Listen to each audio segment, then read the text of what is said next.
सुदेवा हे नाथ नारायण वासुदेवा हे नाथ नारायण सुदेवा हे नाथ नारायण वासुदेवा हे नाथ नारायण वासुदेवा।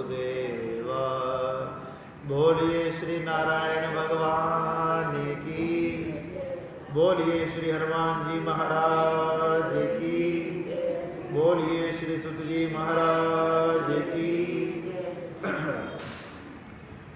बोलिए श्री गुरुदेव महाराज की, बोलिए श्री जगदिया जोता वाली माता तेरी सदा जयकारा। शेरा वालिदा बोल साचे दरबार की जय।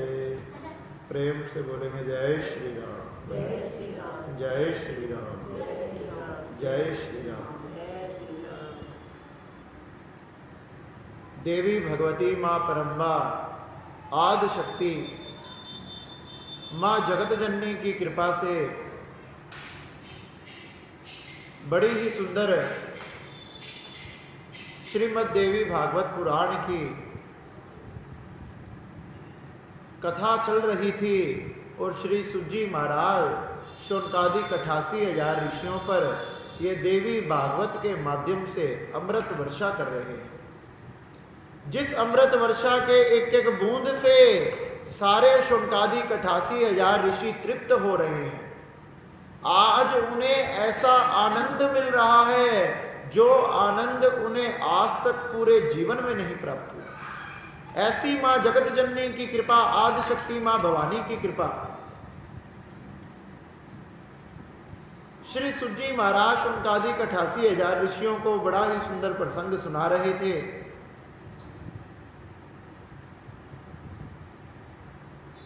कि श्री व्यास जी ने अपने पुत्र सुखदेव जी को परीक्षा के लिए भगवान नारायण की आज्ञा समझकर ही श्री जनक जी महाराज के पास भेजा था और जनक जी महाराज ने परीक्षा में उन्हें पास कर दिया। श्री सुखदेव जी महाराज ने जनक जी महाराज से दीक्षा प्राप्त की। श्री शौनकादिक 88,000 ऋषि पूछने लगे कि हे सुजी महाराज, सुखदेव जी के जो पिता थे व्यास जी, आपने बताया कि व्यास जी के मन में एक पुत्र की इच्छा प्रकट हुई। जब जाकर मां भगवती मां परम्बा की कृपा से श्री सुखदेव जी का जन्म हुआ, मां ने आशीर्वाद दिया। व्यास जी ने मां जगत जननी की आराधना की।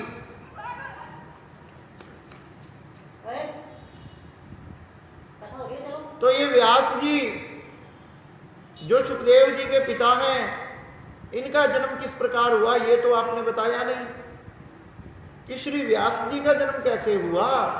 ये आप कृपा करके बताएं कि व्यास जी के जन्म की क्या कथा है, किस प्रकार से व्यास जी का जन्म हुआ तथा किस प्रकार से इनके पिता कौन है, इनकी माता कौन है। तो श्री सुजी महाराज शौनकादिक 88,000 ऋषियों को कहने लगे कि हे शौनकादिक 88,000 ऋषियों, आपने श्री व्यास जी के जन्म की बड़ी ही सुंदर कथा पूछी। एक समय की बात है, एक समय राजा उपरीचर हुआ करते थे। राजा उपरीचर जो बड़े ही धर्मात्मा थे, उनकी पत्नी भी बड़ी ही धर्मात्मा थी, समस्त धर्मों का पालन करने वाली।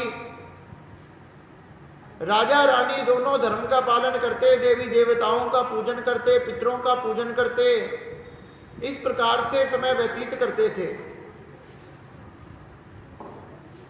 पितरों का पूजन करते और पितृ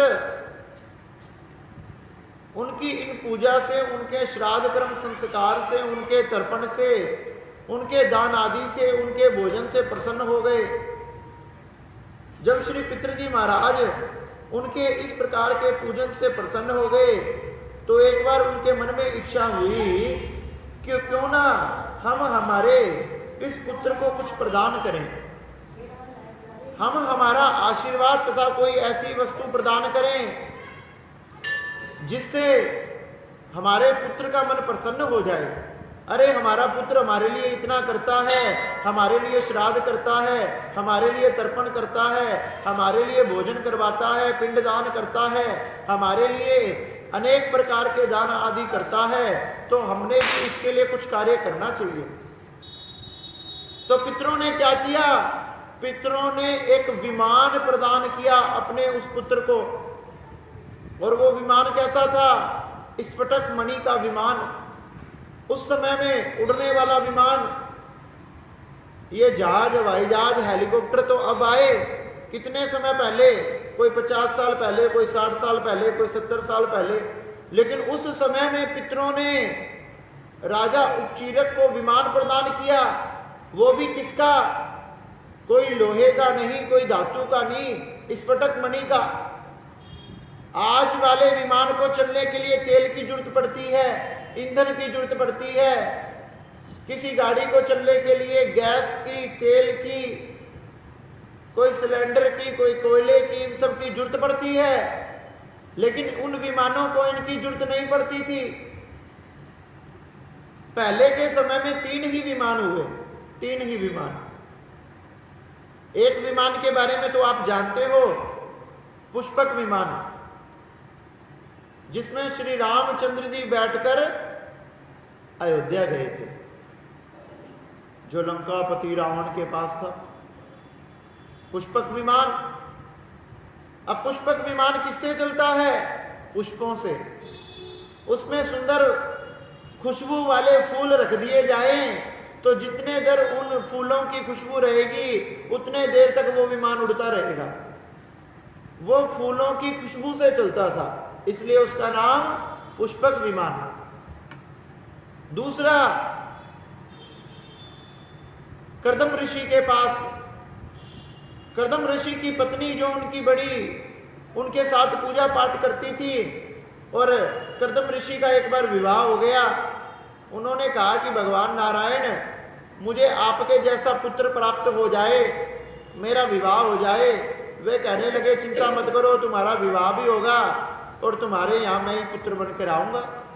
महाराज, मेरा विवाह कैसे होगा? क्या भी जैसे ही मैं तुम्हें आशीर्वाद देकर जाऊंगा, वैसे ही मनु जी महाराज आएंगे अपनी पुत्री को लेकर, तुम्हारे साथ विवाह का प्रस्ताव रखेंगे, तुम स्वीकार कर लेना। अब इस प्रकार से कर्दम ऋषि का विवाह हो गया। अब क्या हुआ? जैसे ही विवाह हुआ, पूजा पाठ करने बैठे। पूजा पाठ करने बैठे तो मन में आ गया कि तपस्या करता हूं भगवान को पाने के लिए, भगवान को प्रसन्न करने के लिए। अब भगवान को प्रसन्न करने के लिए तपस्या करने बैठ गए। तो जब तपस्या करने, भगवान को प्रसन्न करने के लिए बैठे, उनकी जो पत्नी अभी नई नई शादी हुई थी, वो उनके चरणों में बैठ गई। उसने सोचा थोड़ी देर तपस्या करेंगे, कोई 1-2 घंटा, 2-4 घंटा। अब करते करते 2-4 घंटे निकल गए, 1 दिन निकल गया, 2 दिन निकल गए, 3 दिन निकल गए, अब तो हजारों वर्ष निकल गए, लेकिन उनकी तपस्या अभी तक चल रही है और उनकी पत्नी उनकी सेवा में लगी है। हजारों वर्ष बाद जब कर्दम ऋषि की एकदम से नेत्र खुले और देखा कि आप कौन हैं? हे महाराज, आज जिस नव युवती के साथ उनका विवाह हुआ था वो एकदम बुजुर्ग हो चुकी है, उसके बाल एकदम काले से सफेद हो गए, उसकी सारी शरीर झरझर, उसकी हड्डियां दिखाई देने लगी। इतने हजारों वर्ष हो गए। जब इतने हजारों वर्ष व्यतीत हो गए, उनका शरीर जर्जर हो गया, तो कर्दम ऋषि को उन्होंने बताया कि महाराज, मैं आपकी पत्नी हूं, याद करो आपके साथ मेरा विवाह। हाँ, विवाह हुआ था देवी, मैं तो तपस्या में लग गया। हाँ महाराज, और अगर आपकी तपस्या पूरी हो गई तो मेरी भी कुछ इच्छाएं पूरी करो। महाराज, मैं आपकी पत्नी हूं, तुम चिंता मत करो, सामने जो सरोवर है इसमें स्नान कर कर आओ, तुम्हारी समस्त इच्छाएं पूरी होगी। जैसे ही वो बुजुर्ग महिला, उनकी पत्नी सरोवर में स्नान कर कर बाहर निकली, अब तो वो अप्सरा के समान सुंदर बन गई, एकदम नवयुक्ति, 16 वर्ष की। उसका यौवन चमकने लगा। तुम चिंता मत करो। उसी समय कर्दम ऋषि ने आंखों को बंद किया। आंखों के बंद कर अपने तपोबल से एक सुंदर विमान को प्रकट कर दिया, कामद विमान, जो ऐसा वैसा विमान नहीं था, जो ऐसा वैसा विमान नहीं था। कैसा विमान था? जिसमें हजारों अप्सराएं थी, हजारों सेविकाएं थी, नाचने वाले थे, गाने वाले थे, सब तरह की सब व्यवस्था थी। ऐसा सुंदर विमान, और जो कोई छोटा मोटा नहीं था, हजारों कोस लंबा था। इतना बड़ा विमान जिसमें हमारे जैसे राज्य कितने ही समा जाएं, हरियाणा, पंजाब, राजस्थान, इतना बड़ा विमान। और वो किससे चलता था? वो चलता था इच्छा से। जैसी हमारी इच्छा हुई वहां पहुंच जाओ, वो अपने आप पहुंच जाएगा। हमारी इच्छा हुई वहां जाना है, अपने आप पहुंच जाएगा।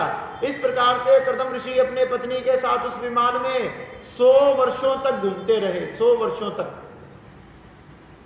100 वर्षों तक अपनी पत्नी की सारी अभिलाषाएं, मनोकामनाएं पूर्ण कर दी। और उसके बाद उनके यहाँ 9 कन्याओं का जन्म हुआ, और फिर भगवान श्री नारायण का जन्म हुआ, जो कि कपिल रूप में कर्दम ऋषि के यहाँ पधारे, भगवान का कपिल अवतार हुआ।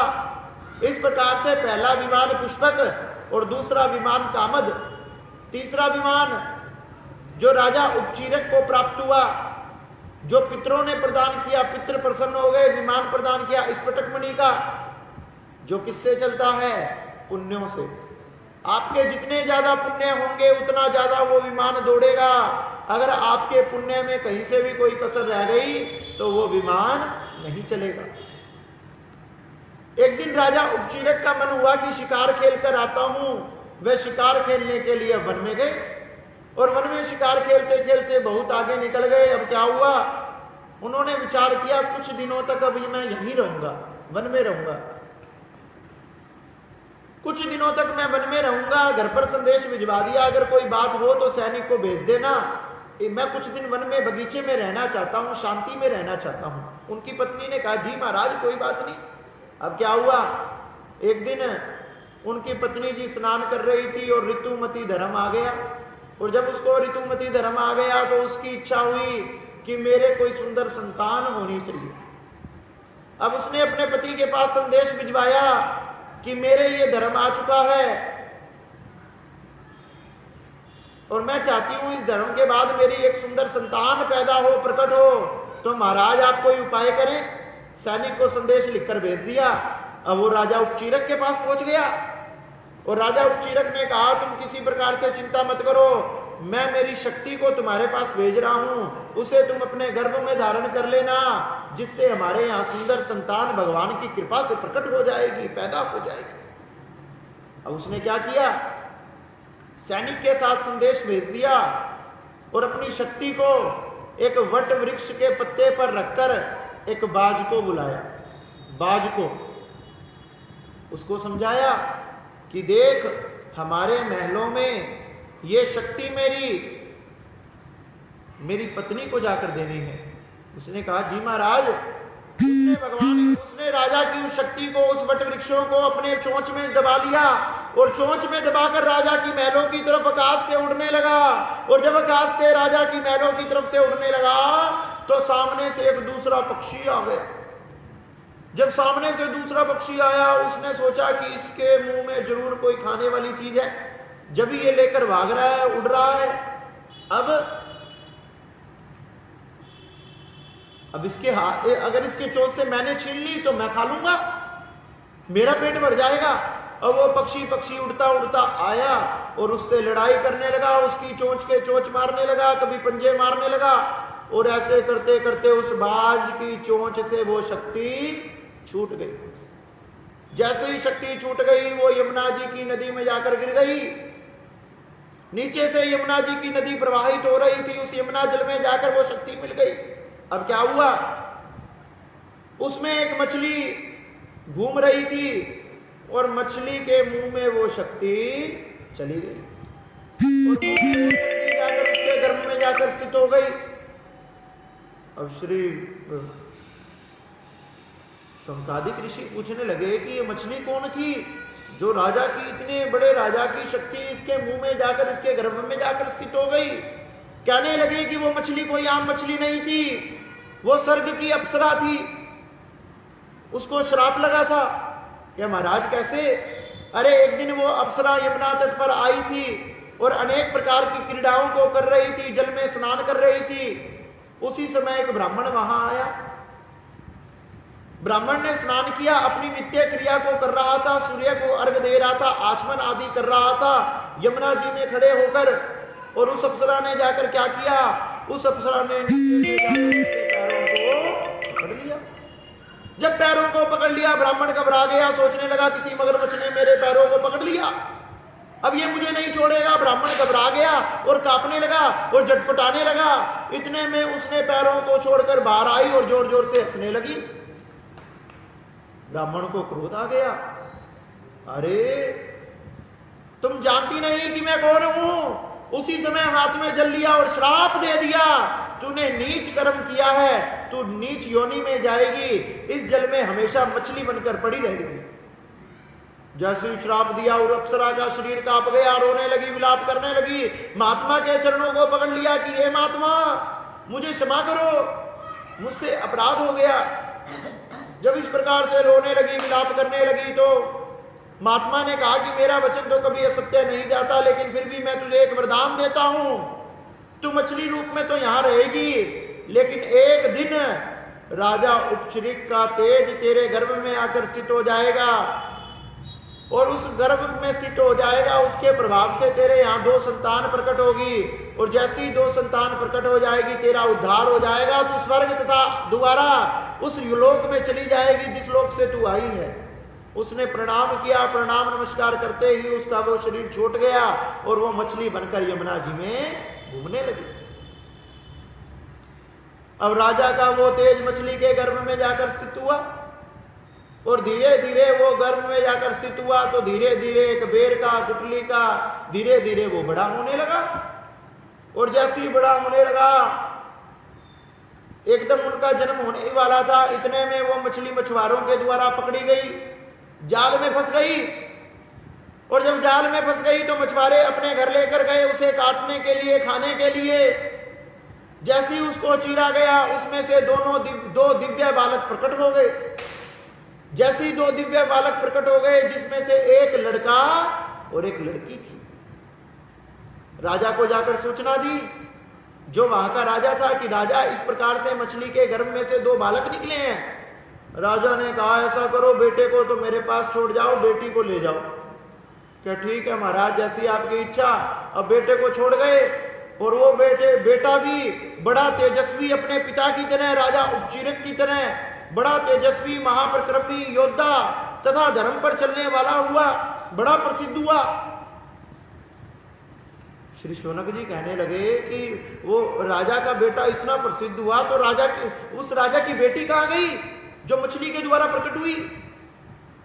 कहने लगे उन मछुआरों ने उनको एक छोटी जाति के एक व्यक्ति को दे दिया जो एक नाव चलाता था, नौका चलाने का काम करता था, उसने रख लिया। मत्स्य के द्वारा उस राजा के बेटे का नाम जो मछली के द्वारा प्रकट हुआ, उसका नाम क्या रखा गया? मत्स्य।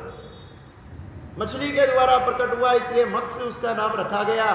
तथा ये जो लड़की थी, इसके साथ एक और खास बात थी, इसके शरीर से, मछली से पैदा होने के कारण मछली की दुर्गंध आती थी। मानो ऐसा लगता था कि मछली हमारे पास पड़ी है, वो सामने खड़ी है। तो अब उसने रख लिया, एक नाविक ने रख लिया, उसका लालन पालन किया, अपनी बेटी के तरह उसका पालन पोषण किया, एक पिता की तरह उसको रखा।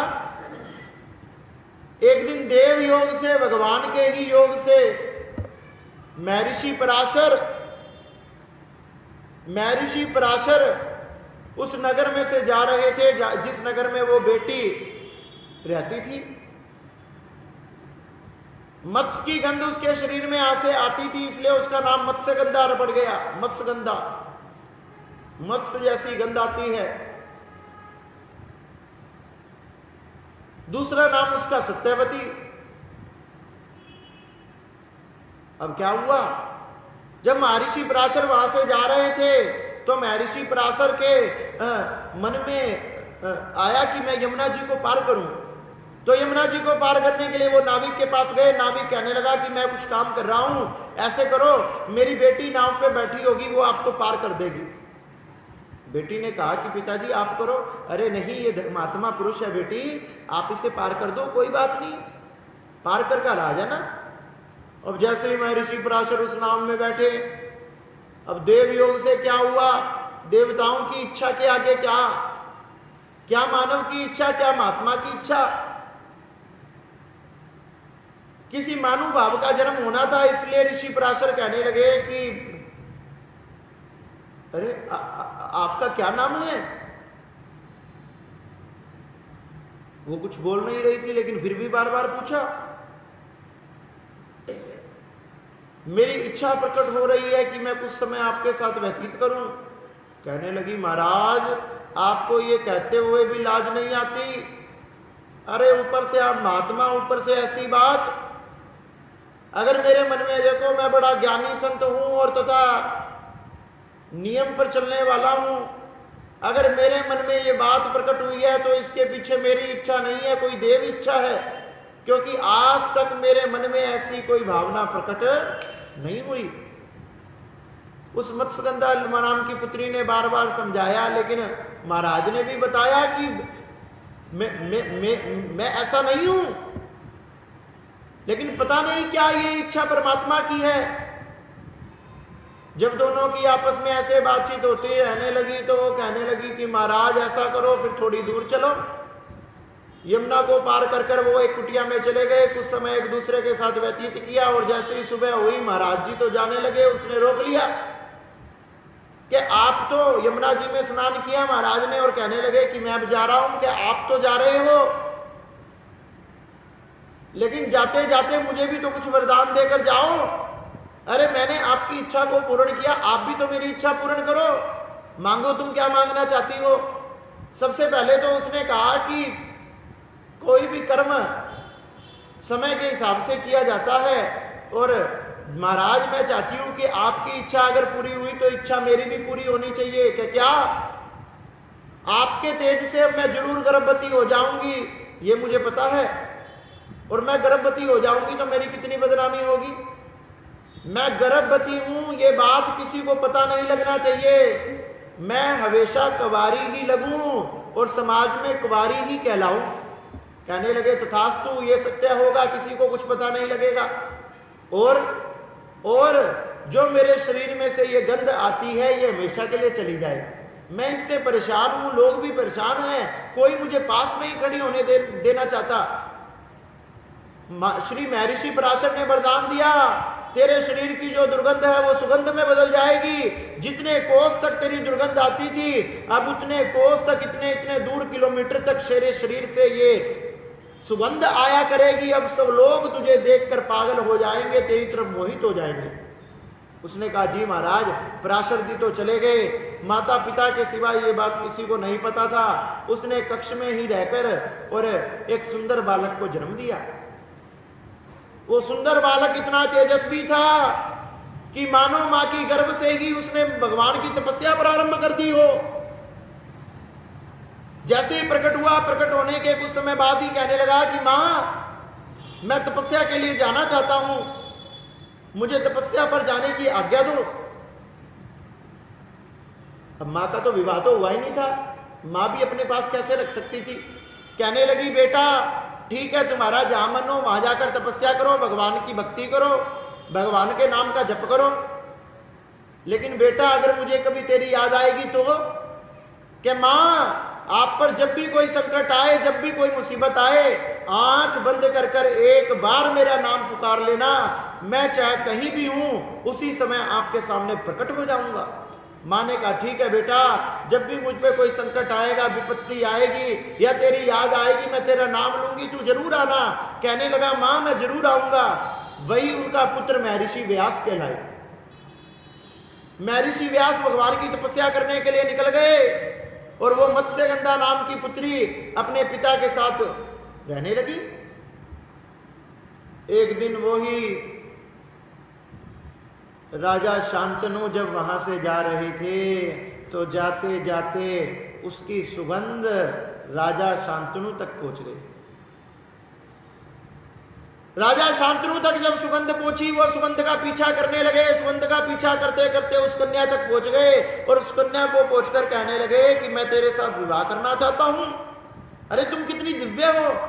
महाराज मैं दिव्य नहीं हूं, मैं छोटी जाति की कन्या हूं, तुम चाहे किसी भी जाति की कन्या हो, लेकिन मेरा मन में इच्छा प्रकट हुई है कि मैं तुम्हारे साथ विवाह करूं, तुम्हें रानी बनाऊं। आपको पता है विवाह की बातें तो माता पिता से की जाती है, आप जाकर मेरे पिता से बात करो। राजा शांतनु दौड़े दौड़े गए और जब गए तो उसके पिता के पास, तो पिता ने बड़ा बुद्धि से काम लिया। पिता कहने लगा पुत्री का विवाह तो कर दूंगा, लेकिन क्या, जो मेरे पुत्री के द्वारा संतान होगी वही राजा बनेगी, जब ही शादी करूंगा, नहीं तो। राजा शांतनु ने सोचा कि ये तो संभव नहीं है, क्योंकि राजा शांतनु का पुत्र कौन है? भीष्म पितामह। अरे मेरा पुत्र भीष्म पितामह है जो इतना तेजस्वी है, राजा वही बनेगा। अपनी मन की इच्छा को त्याग कर जाकर महलों पर अपनी गद्दी पर जाकर बैठ गए, लेकिन मन में उस कन्या का विचार चलता रहता है। उनका मन उदास रहने लगा। एक दिन भीष्म पितामह ने पूछा, पिताजी बात क्या है, आपका मन उदास रहता है, कारण क्या है?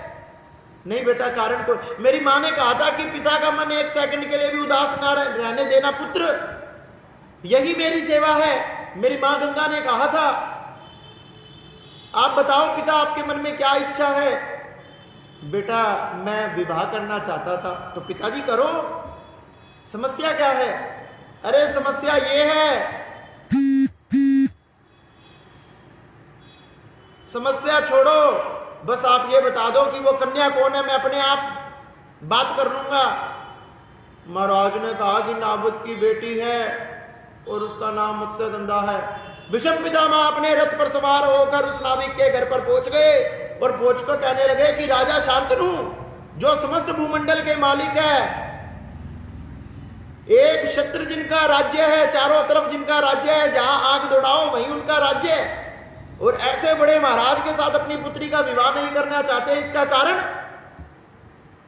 अरे विवाह तो मैं कर दूंगा, तेरे पिताजी के सामने मैंने शर्त रखी थी, अगर मेरी बेटी के द्वारा जो संतान होगी वही राजा बनेगी।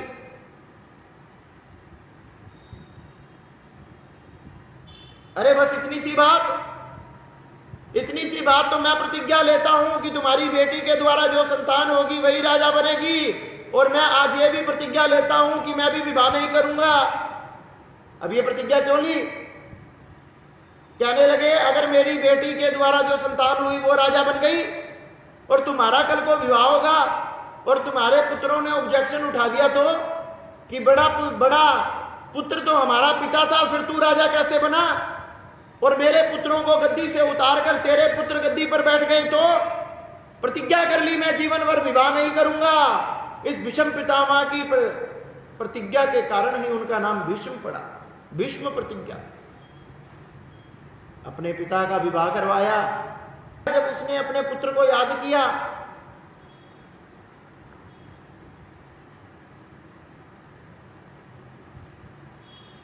श्री शौनक जी महाराज कहने लगे कि संकट में याद करते ही व्यास जी आ जाते थे।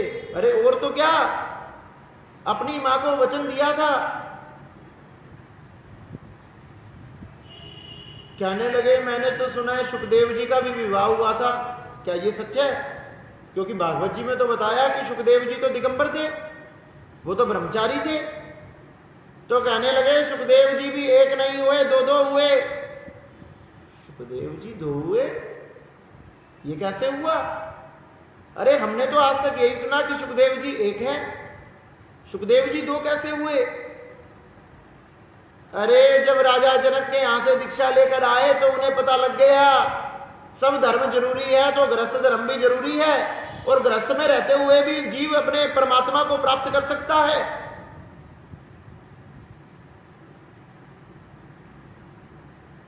तो क्या हुआ?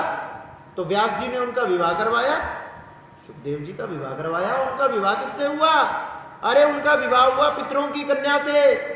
पितर अपनी कन्या लेकर आए और पितरों की कन्या का नाम था पिवरी। पिवरी नाम की स्त्री से सुखदेव जी का विवाह हुआ और विवाह के बाद उनके 4 पुत्र हुए और एक पुत्री। पुत्री जिसका नाम कृति था और पुत्रों के अलग अलग नाम थे, किसी का नाम कृष्ण था। तो इस प्रकार से 4 पुत्र हुए, एक पुत्री हुई। उसके बाद एक दिन क्या हुआ, सुखदेव जी अपने आश्रम से निकले और कहने लगे मैंने सभी धर्मों का पालन कर लिया और अब मैंने परमपिता भगवान श्री नारायण के पास चलना चाहिए। तो सुखदेव जी ने क्या किया? सुखदेव जी ने एक शुक का रूप बनाया, तोते का रूप बनाया और तोते का रूप बनाकर अपने पंखों को निकालकर आकाश की तरफ उड़ गए और उड़ते उड़ते उड़ते उड़ते उड़ते उड़ते भगवान नारायण के पास। व्यास जी ने देखा कि उड़ते हुए कौन जा रहा है? मेरा पुत्र।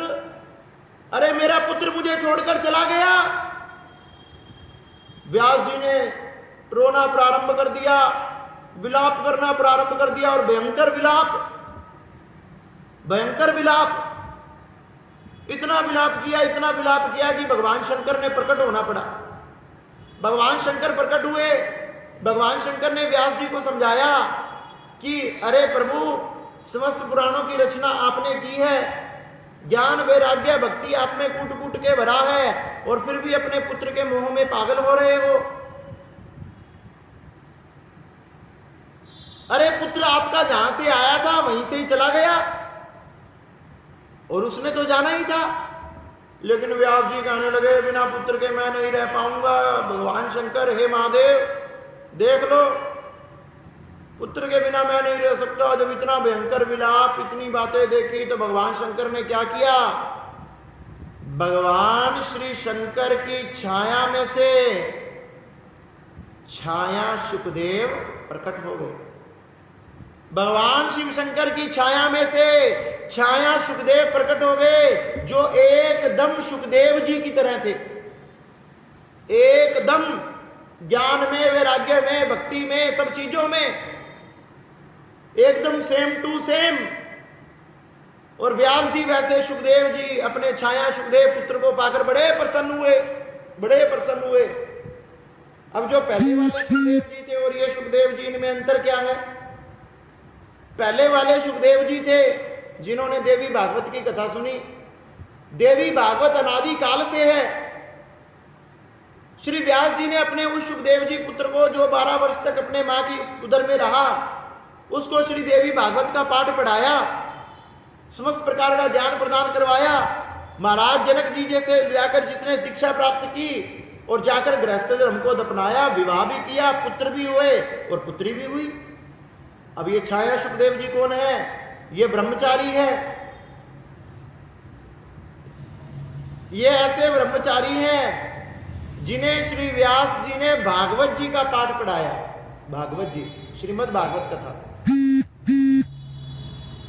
श्री भागवत जी की कथा जिन्होंने परीक्षित जी को सुनाई। जब परीक्षित जी के ऊपर खतरा मंडरा रहा था मृत्यु का, मृत्यु भय से मुक्त करने के लिए, वो कौन से सुखदेव जी हैं? छाया सुखदेव जी, जो भगवान शंकर की छाया से प्रकट हुए, जो ब्रह्मचारी थे, जिन्होंने विवाह नहीं किया।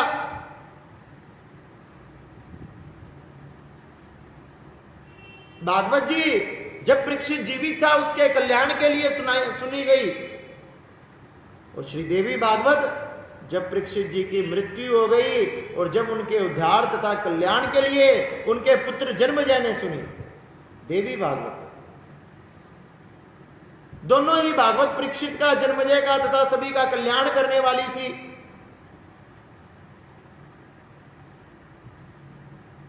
तो कहने लगे इस प्रकार से व्यास जी प्रकट हुए, सुखदेव जी का विवाह भी हुआ और दूसरे सुखदेव जी भी प्रकट हुए, जिन्होंने एक ने देवी भागवत की तथा एक ने श्री भागवत जी की कथा को, जो एकदम दिगंबर थे।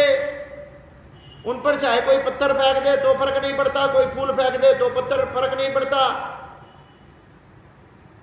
जिन्हें धूप में चल रहे हैं तो कोई फर्क नहीं, बर्फ में चल रहे हैं तो कोई फर्क नहीं। ऐसे निष्ठ ब्रह्मचारी जो हर समय परमात्मा का नाम अपनी जुबान पर रखते थे, ऐसे ब्रह्मचारी सुखदेव जी ने समस्त प्रकार का ज्ञान ऋषि मुनि आदि ब्राह्मणों को प्रदान किया, जिस ज्ञान की वजह से सभी आदि अनादि काल तक कथा चलती आ रही है और चलती रहेगी। ऐसे श्री सुखदेव जी महाराज, श्री सुत जी महाराज कहने लगे, इस प्रकार से नवरात्रों के सप्तम दिवस में मां कालरात्रि की पूजा की जाती है, मां काली की पूजा की जाती है।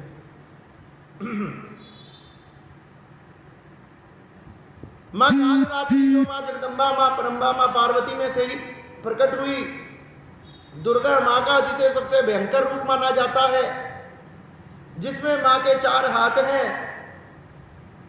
चमकती हुई तलवार उनके हाथ में, मुंडमाला पहनी हुई है, उनके हाथ में नुकीला वज्र भी है, कांटा भी है, तथा जब मां सांस लेती है तो उनके नाक से आगों की लपटें निकलती है।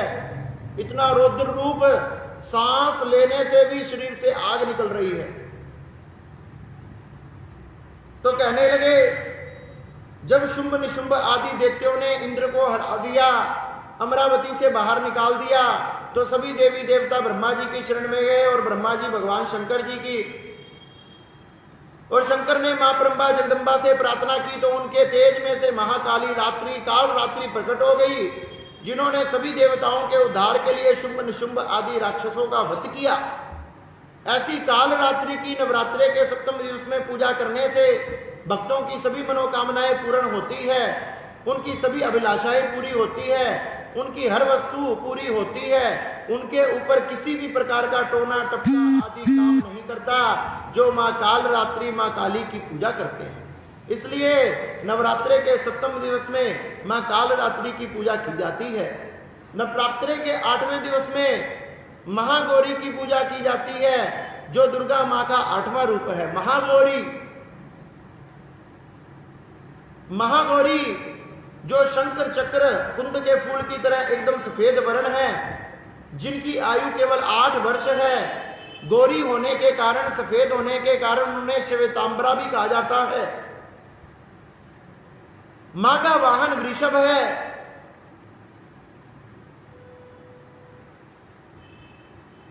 भगवान शिव को प्राप्त करने के लिए जब पार्वती ने कठोर तपस्या की, जब कठोर तपस्या कर रही थी, प्राकृतिक आपदाओं के कारण, समस्याओं के कारण उनका सारा शरीर जर्जर हो गया, उनके शरीर का रंग गहरा काला पड़ गया। जब भगवान शंकर उनकी तपस्या से प्रसन्न होकर उनके सामने प्रकट हुए, तो भगवान शंकर ने देखा कि मेरी इतनी भक्ति करी जिससे इसका शरीर छिन्न छिन्न हो गया, जर्जर हो गया। उसी समय गंगा को प्रकट किया भगवान शिव शंकर ने, मां पार्वती का अभिषेक किया, और अभिषेक करते ही वो काला वर्ण चला गया और इतना सुंदर गोल वर्ण निकल कर आया, जिससे सारी दिशाओं में प्रकाश फैल गया और मां का नाम महागौरी पड़ गया। इस प्रकार से नवरात्रि के सप्तम दिवस में मां काल रात्रि की और अष्टम दिवस में महागौरी की पूजा की जाती है। इस प्रकार से श्री सुत जी महाराज ने शौनकादिक 88,000 ऋषियों को ये देवी भागवत की बड़ी ही सुंदर कथा सुनाई। बोले जगदियां जोता वाली माता तेरी सदा ही जय, जय करा शेरा वालिदा, बोल साचे दरबार की।